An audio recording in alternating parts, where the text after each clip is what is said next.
Hello watch enthusiasts! Now today I'd like to produce a video to speak about several pieces which I find truly fascinating, which have been released over the past weeks in anticipation for Baselworld, and of course the Swatch Group's new independent show, which is Time to Move for journalists and retailers. And so this video encompasses a few watches which otherwise wouldn't have appeared in my Baselworld coverage, which incidentally this year will cover all releases during this period, and not just Baselworld due to its reduced number of brands of course. And so today I'd like to speak about a number of pieces which are truly fascinating, from of course the first demonstration of Omega's intention to make these 50th anniversary Speedmasters, which I think is truly fantastic, as well as a remarkable Breitling, as well as some more interesting pieces in terms of general wear and non-limited editions from Panerai and also Maurice Lacroix. Before starting the video though, I would just like to point out the way that my Baselworld coverage this year will go. Now, as a result of the placement of Baselworld over a weekend, I'll be producing content for the show, talking about the various categories of releases from sports watches in the form of chronographs and dive watches, to dress watches and more casual pieces, throughout the show. And so I'll be releasing this in the latter stages of the show in different episodes, and these will carry on throughout the rest of the week, though there won't be any episodes on the following week after Baselworld, as a result of producing twice as many videos as usual during the Baselworld week, and thus providing greater coverage. Now this first watch comes from a brand which is not often discussed, and this is Maurice Lacroix. And Maurice Lacroix do make a number of very interesting pieces, and I must say I think they deserve more attention than they receive.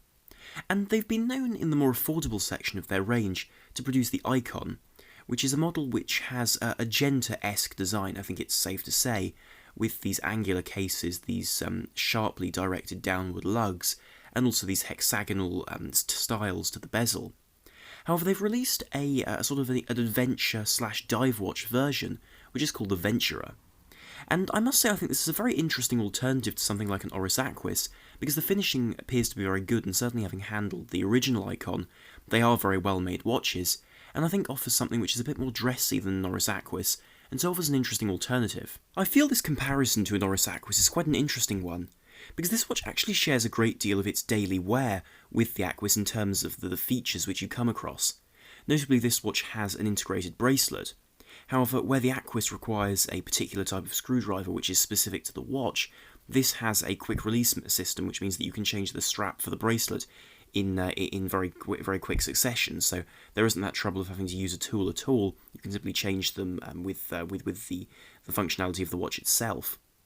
Also, this watch does take on a much more dressy demeanour to the Aquis, so where the Aquis is 43mm like this watch, it's significantly thicker than the 11.6mm this watch is, yet they do still retain the same water resistance, with this watch being 300m water resistant.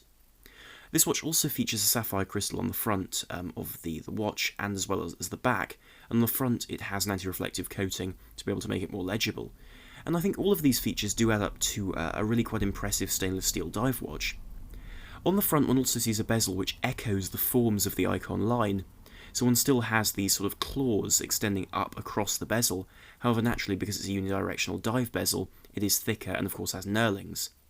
It is also graduated with these small sections of ceramic underneath in a matching colour to the dial, whilst the luminous pip at 12 is very large and extremely legible. I do appreciate though how the details on this watch have been manipulated for this particular version.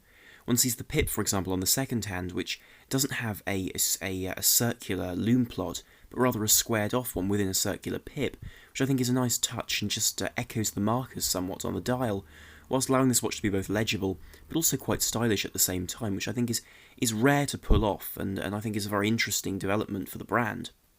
And inside this watch is what they call the caliber ML115, and this is essentially a Sellita SW200-1, which of course runs at 4Hz, is automatic and has a 38-hour power reserve with 26 joules. And so it's very much an industry standard movement, but a very good quality one, and certainly I imagine for this piece, considering the reputation of Maurice Lacroix as a general brand, they will produce it to the same high standards as their other pieces. Of course, the watch is also available on a bracelet which follows the lines of the case, with the sharp bevels running along its edge, and really does promise to be an attractive piece to see on both bracelet and strap. And so the price for this watch will vary between 1,850 Swiss francs for the strap and 1,990 for the version on the bracelet.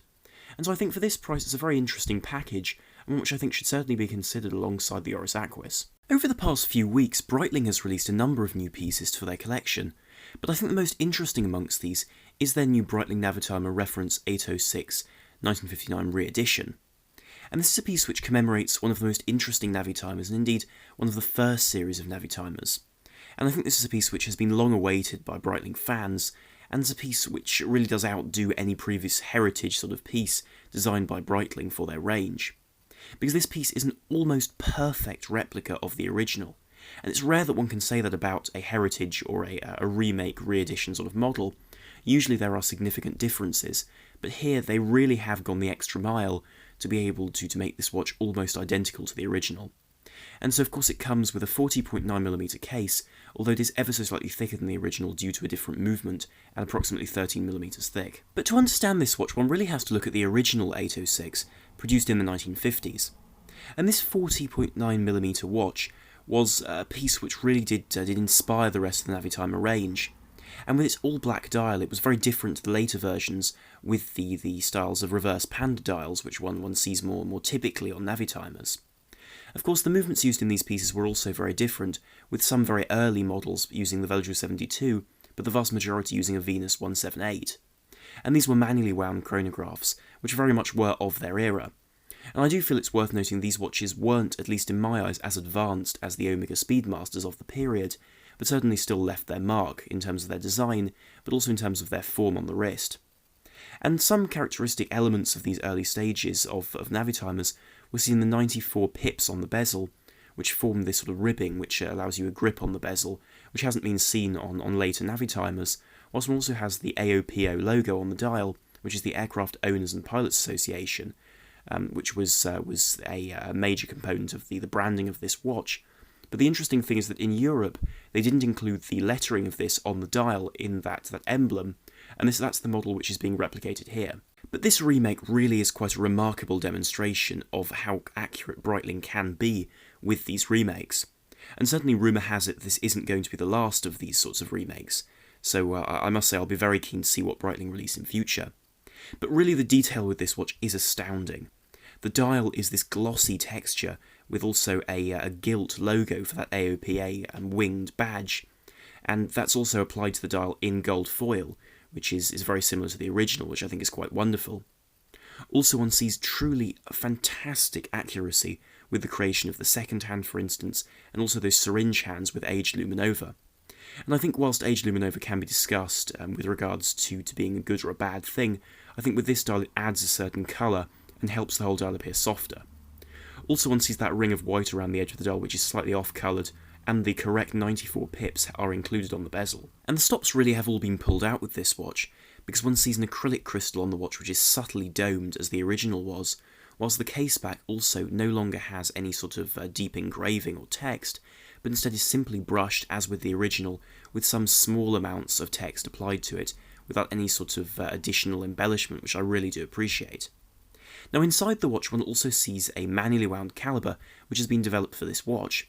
And this is the Breitling Caliber B09, which is an in-house movement which is slightly thicker than the original Venus movement used in these watches, so the watch has become ever so slightly thicker. But I must say I think this is a small price to pay for a truly modern manually wound caliber. And so you're able to get all the enjoyment of winding up the watch, but with the modern enjoyment of having a long power reserve of 70 hours. Of course, it also has a column wheel for a sharp engagement and disengagement of the chronograph, and a vertical clutch to increase the accuracy of the whole chronograph mechanism, with 39 joules. And this is derived from the B01 calibers produced by Breitling, but of course without the automatic winding, which I really do appreciate. And so I think with this watch it really is a tour de force as far as Breitling is concerned, with creating a watch which is accurate to the original, thoroughly beautiful, and in this limited edition of 1,959 pieces, I don't think the price of 7,900 Swiss francs is unreasonable, considering the fact this watch really does offer a fantastic package which is arguably better than the limited edition 60th anniversary Speedmaster released a couple of years ago. Now it should be noted there is also a gold version which will be coming out, although the information about this one is still limited. It certainly does appear that this piece will be released at the same time as the steel version, and offered in gold of course.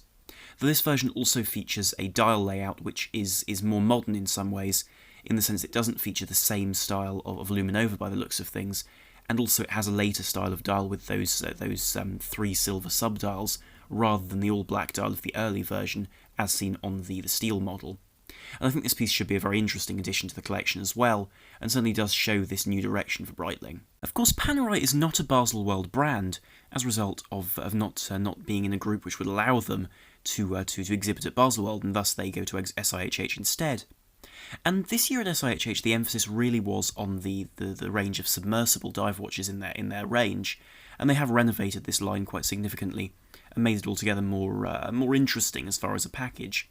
And so it's nice to see that at this stage in the year, before the large upheaval of Swatch Group releases and other Baselworld releases, that they're releasing a piece which is an update to the Luminor line.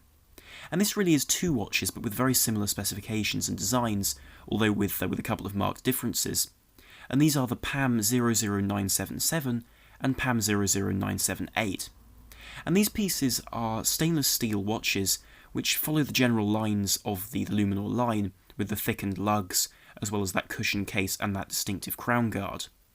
However, these pieces are far more industrial looking than the standard Luminors, as they're fully brushed to give this more matted sort of look, and also their dials are this vertically brushed grey, which gives a very monochromatic look to the dial, as well as the watch as a whole, with the exception of that touch of blue to the small seconds. The very modern style of these watches is also extended by the fact that they have the date, of course, and also the fact that the dials have applied markers rather than the usual style of sausage or indeed sandwich dials, which don't have this sort of level of metalwork applied to the dial. And I must say, I think this takes the style of the Luminor into the modern age in a very attractive way. Now, the real technology with this watch is seen in the steel of the case, which is stainless steel, but it's AISI 316L, which is a more corrosion-resistant steel and really is conceived for use at sea. And this brings me to the water resistance of this watch, which comes in really two variants, because if you go for the 977, then it's a 42mm timepiece and has 100m water resistance. However, if you go for the full 44mm with the 978, you get 300m of water resistance. Of course, both have exhibition casebacks as well, so you'll be able to see the movement very clearly, which I think is attractive bearing in mind the water resistance. But I must say, considering this difference, I think that if you're able to wear the larger version, the fact that it's only €100 more, I think it would probably be advisable to go for that. These watches also come on a metal bracelet, which is also steel, and has this very distinctive look with brushed and polished elements and these circular forms. And I wasn't previously a great fan of this design from Panerai, but I think the design has grown on me quite a great deal, and it really does give a very distinctive look, which isn't a sheer or a simple recreation of an oyster bracelet, for example, or any of the other very well-known bracelets on the market, but really is something different for this range, which I do appreciate. And inside these watches, a single movement is shared, and it's the P910, or 9010 rather, which is an in-house automatic movement, which has a 72-hour power reserve, and of course, the fact this is automatic means it does go against the grain of Panerai's traditional movements, and I think this is great to see, especially for a watch which is aimed at a much more modern audience than their more heritage and vintage-inspired pieces. And you still get a very attractive movement with the balanced bridge, as well as hacking and hand winding, but of course the automatic winding makes it more practical with a 72-hour power reserve too. Crucially, this watch also has the additional functionality of having an independent hour hand. And what this means is that if you cross a time zone, you're able to move the hour hand without hacking the watch, which is a real convenience and makes the watch far more usable for a traveller than a conventional watch would be. And so I think this is an interesting redesign of the Luminor, and of course follows a very traditional line where the case is concerned, because that is very much Panerai's selling point. But I think for the price they're asking for these watches, they make a very interesting alternative to other options on the market in this sort of casual sports watch sort of realm, with prices ranging between €8,200 for the 42mm version and €8,300 for the larger 44.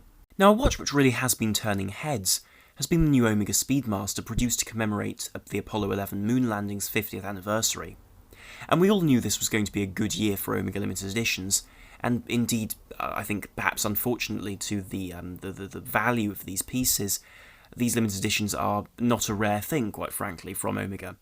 However, considering the magnitude of this moment, both in terms of Omega's importance in the space race, but also, perhaps more cynically one could say, in terms of their brand image, this was always going to be an important year for producing limited runs. And they really haven't disappointed, and I'm incredibly pleased to be able to say this. because this piece is the Omega Speedmaster Moonwatch Apollo 11 50th anniversary, and they haven't given any more details other than that name in terms of the other models which are going to be released this year, of which I'm certain there are going to be others. But this piece commemorates a model which was released in 1969 under the reference BA145.022, and that's the model you see on the screen now.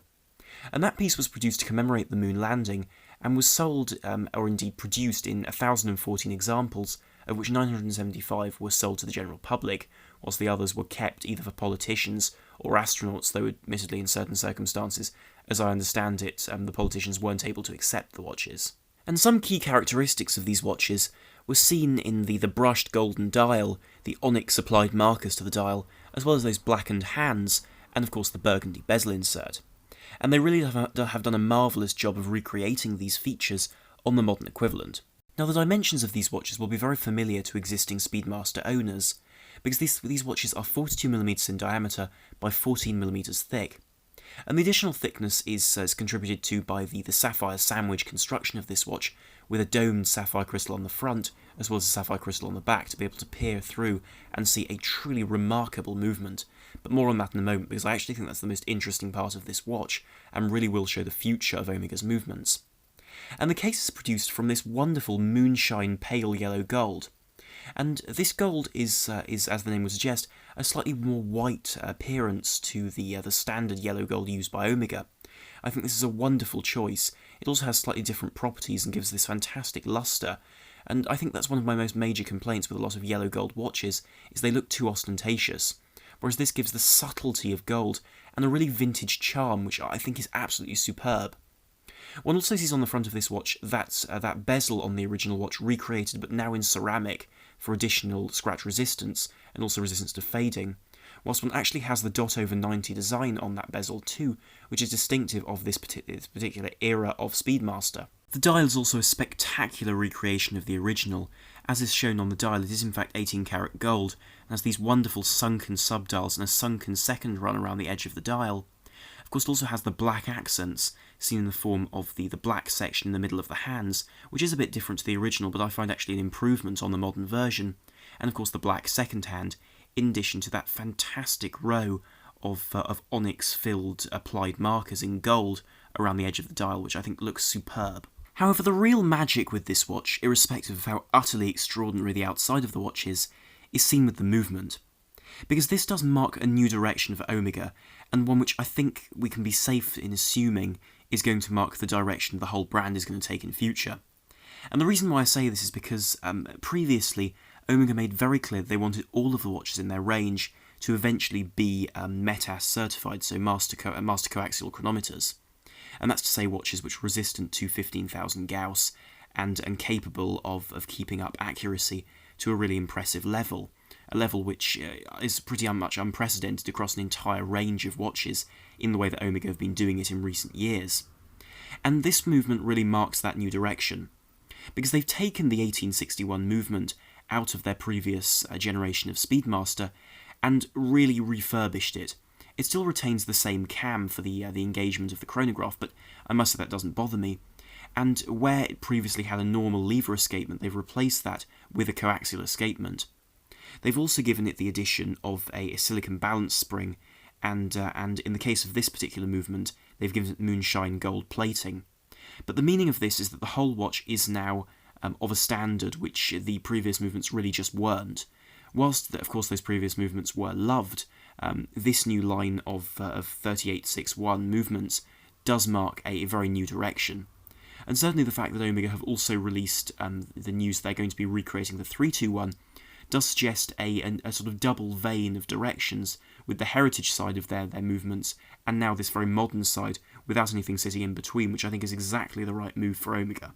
And of course through the caseback one sees the real wonder of this movement in all its spectacular decoration, as a real herald for the future of the Omega Speedmaster, as a manually wound chronograph. And of course the depiction of the Earth as well as the Moon on the caseback is a detail which I rather appreciate. I think the taste with this watch really has been given to making a watch which is both beautiful but also historically interesting, which looks both to the past and to the future. And so I think from every angle this is a truly spectacular watch to look at, and a real wonder from Omega. and it's very rare that I really do desire a solid gold sports watch, but I must say this watch is a real exception. And so the price for this watch will be 32,000 Swiss francs, which comes in at just over £26,000, which is of course an enormous amount of money, but I must say this is one of the few Omega limited editions which I think really will hold their value in time as a result of being historically important for the brand as well. Now the final watch I'd like to speak about is a very new direction for the brand MB&F. And MB&F is a brand which has inspired a great deal of new ingenuity and new thought towards the watch industry in recent years.